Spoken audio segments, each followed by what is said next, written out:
Coming to paperback and e-readers from SJS Direct, Isis, House of Isis, the goddess next door takes on a hustling Hotep high priestess in Harlem in this Afrocentric Isis series adventure.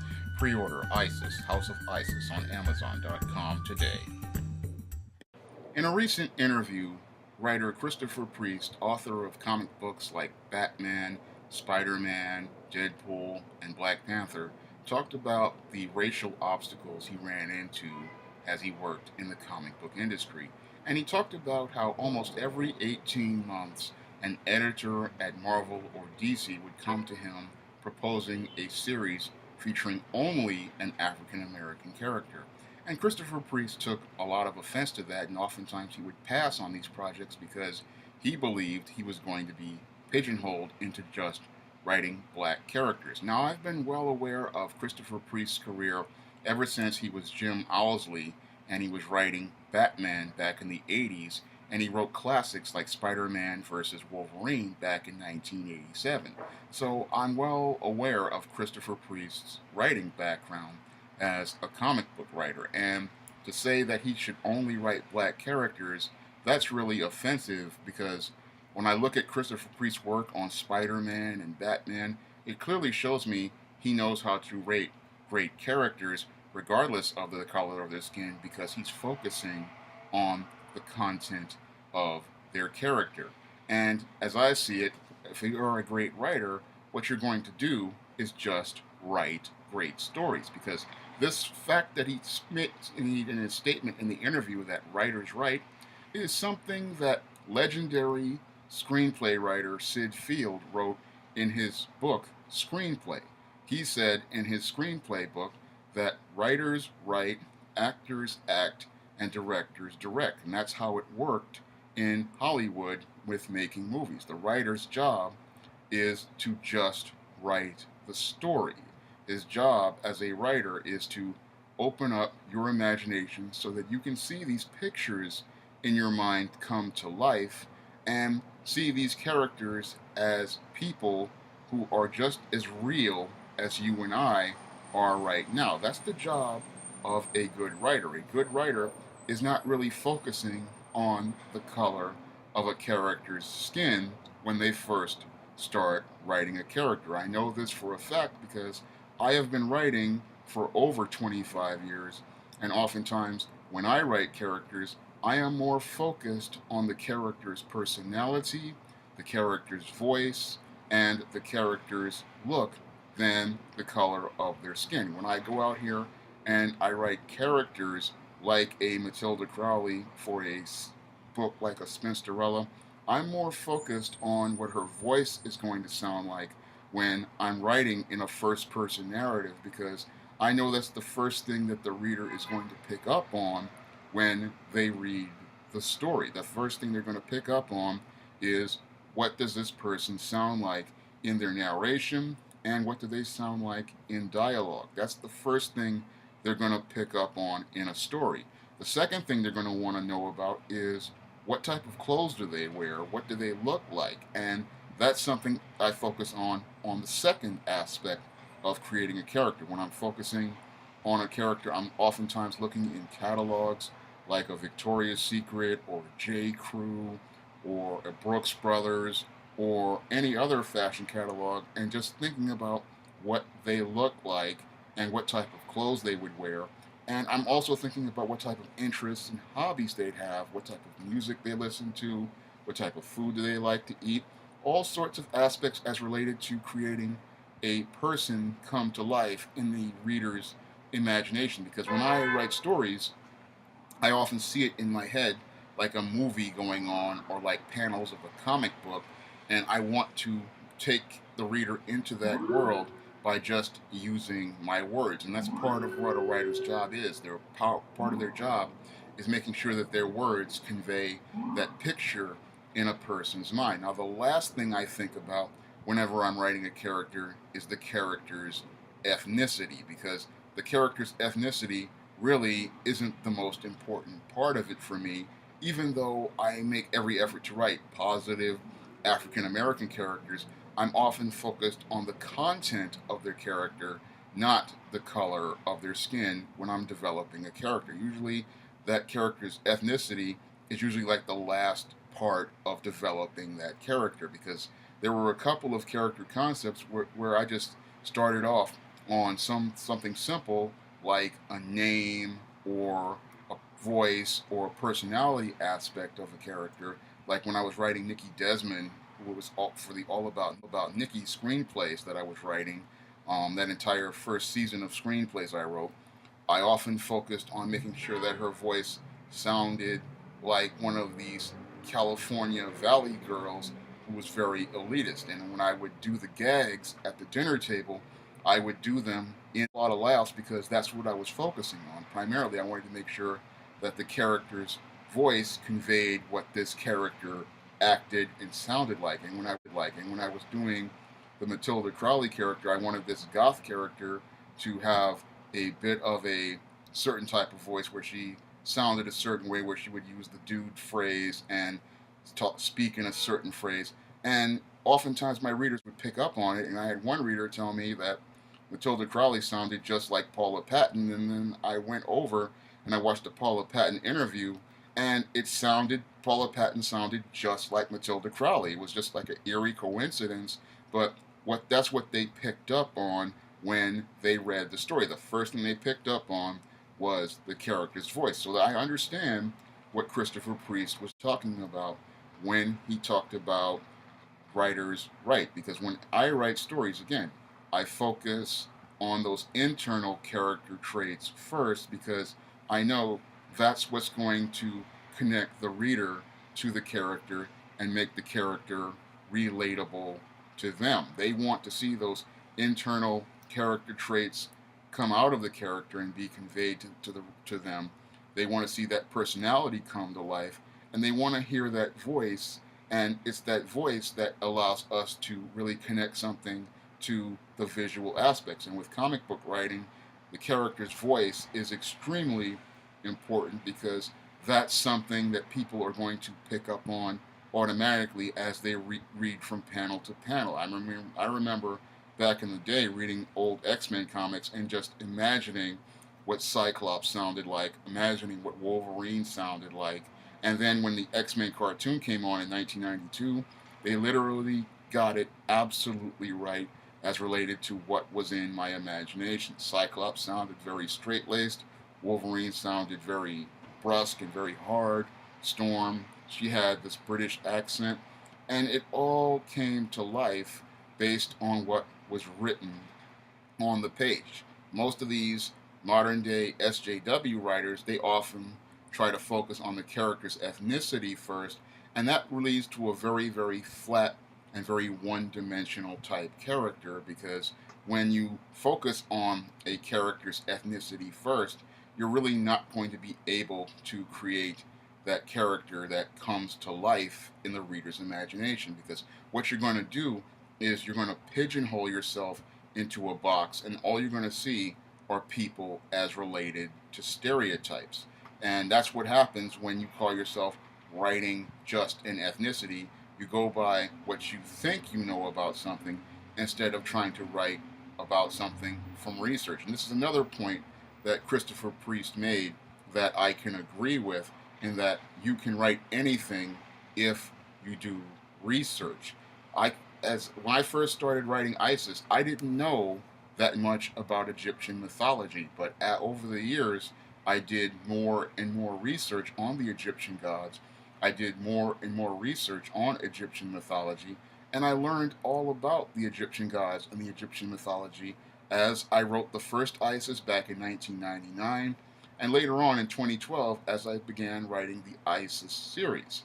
And when it comes down to other books like Spinsterella, Spellbound, and the legendary Mad Matilda, I had to do extensive research on the goth subculture in order for me to write a story about an African American goth. And I literally did almost 3 to 4 years of research just learning more about the goth subculture. Now, I knew a few things of the goth subculture, but I learned in depth about the goth subculture from all the goths on YouTube and all the Goths online, and they showed me the humanity of a person in the Goth subculture and showed me the life experiences of people in the Goth subculture all over the world. So, in order for me to be able to write a Goth character, I needed to learn about the Goth subculture.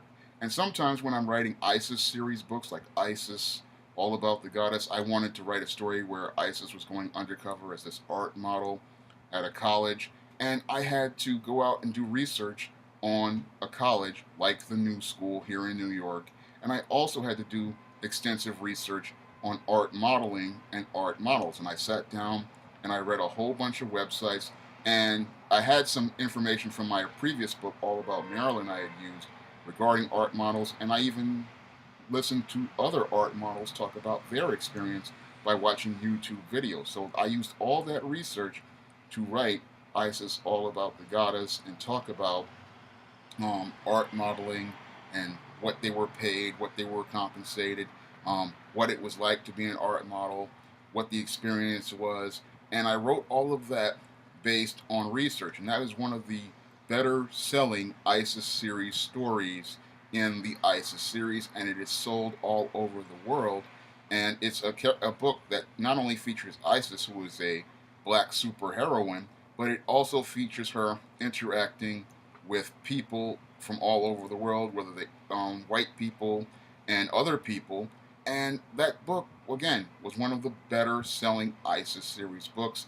And that book was done primarily through research. I never went to an art modeling class, but I did research on it, and I was able to write a story that resonated with readers all over the world. And that's something, again, I can agree with Christopher Priest on, because I have to do extensive research, and a writer can write if given the time to do research on a subject. They can literally take you into a world, or they can take you into a time, like I did with Spellbound. When I wrote Spellbound, I went back to the year of 1989, and I did extensive research on the year of 1989 and 1989 as related to the Goth subculture, not just my own personal experiences, but I went on my own research that I had picked up online and from people in that time. And I also did research on the fashions of the time, I did research on the clothes of the time, and I did research on the Goth subculture of 1989. And again, when I did that book Spellbound, it got an extremely positive response because of all the research that I did on that book. And I did another book called Isis Imitation of Life, which I'm still trying to get the money to pay for the cover so I can get that book released. And that book was written about the period of 1937.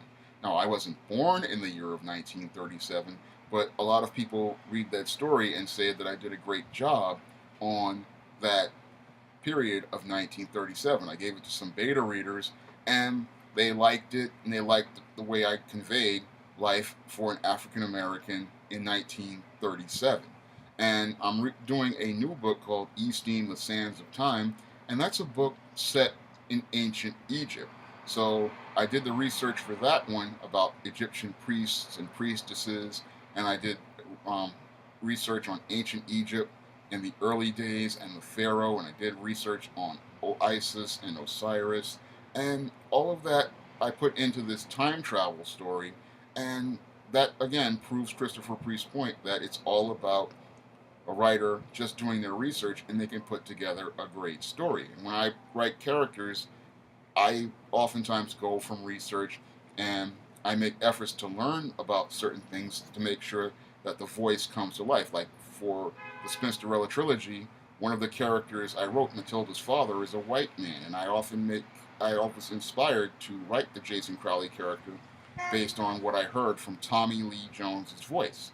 Now, in order for me to understand Tommy Lee Jones's voice, I have to go and watch movies that feature Tommy Lee Jones. So I do that so that when the reader reads the character off the page, they literally hear Tommy Lee Jones's voice in their head.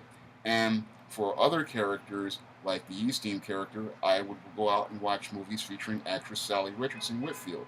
And in order for me to write that character, I had to watch a lot of movies to pick up her speech pattern so that Easting would sound like Sally Richardson in the narration and in the dialogue. And for the Osiris character, I would go out and watch movies featuring Samuel L. Jackson because I wanted Samuel L. Jackson to be Osiris in my imagination. So I would go out and listen to Samuel L. Jackson speak, and I would get that voice and put it in the story. And people, when they read ISIS stories that featured Samuel L. Osiris, he would sound just like Samuel L. Jackson. People would say that Osiris sounds just like Samuel L. Jackson, and that was due to me just listening to Samuel L. Jackson's speech pattern, and that's something a writer does as part of their story in trying to capture a voice is they want to make sure that you hear certain things as listening to the voice, you see certain things as related to an imagination, and you see certain things as related to imagery. And you know that you're doing things right when people see what you're trying to imagine. And I had guy Run.exe, he saw what I saw with Matilda Crowley when he did a digital piece of art featuring Matilda Crowley, and it literally looked like it came out of something in my imagination. That's how I would have imagined Matilda Crowley to look like, and he literally did that in a piece of fan art, and the fan art was so good I just had to feature it on the cover because it literally was like something taken straight out of my imagination featuring the Matilda Crowley character. But a good writer, when they're really good, they can make that image appear in your mind, they can make that story come to life, and they can make you see what they're trying to draw in your mind. And that's the way I see it as related to writing, because when writers write, their job is to open up your imagination and literally make it like there's a movie going on in your mind. And that's something that is done so that you can see these characters come to life. And usually, when these writers go out here, like these SJW writers at Marvel, and they go out of their way to try to make a character a certain ethnicity, what they really do is they limit their imagination, they limit their creativity, and then they wind up pigeonholing people into stereotypes, and that prevents us from really seeing a rich, multidimensional character. And this is why their comics usually are just of such poor quality, is we don't see this person come to life. We see a bunch of ideas regarding an ethnic group, and that really leads to a really flat and one-dimensional reading experience. Whereas a writer who focuses on character first, you start to see this person come to life. That's why I always talk about the whole concept of writing a character who is black, not a black character. Because when people write a character who is black, they are seeing the content of their character first and not the color of their skin. Whereas a person who writes a black character, what happens is they see their skin color first and then their character second. And then what happens is we wind up with this character who is really flat and uninspired. Now, I grew up in the age of black superheroes and comic book characters like Jim Rhodes, Cyborg, um, and many other characters who were well crafted. I mean, I think about the work that was done on Cyborg and Jim Rhodes, and those are multidimensional characters who are black. When I think about poorly done black characters, I think about the early days of the Falcon, and it wasn't really well developed. When I think about, because he's really two-dimensional when you compare him to Jim Rhodes. Falcon is not as well developed as Jim Rhodes is, or the way that Cyborg was, and he's not as well developed as Christopher Priest did with Black Panther. When Christopher Priest took a hold of Black Panther, he gave him a lot more depth and layers than previous writers did. So he did a great job in giving us that. And again, it's all due to his approach, and his approach is the exact same approach that the legendary Sid Field talked about in his book Screenplay. In Screenplay, Sid Field said that writers write, and good writers like myself and many others out here, when we focus on writing a story, we often focus on the content of a character first, then we focus on the color of their skin, And that's how we make a character that can resonate with readers for years on end.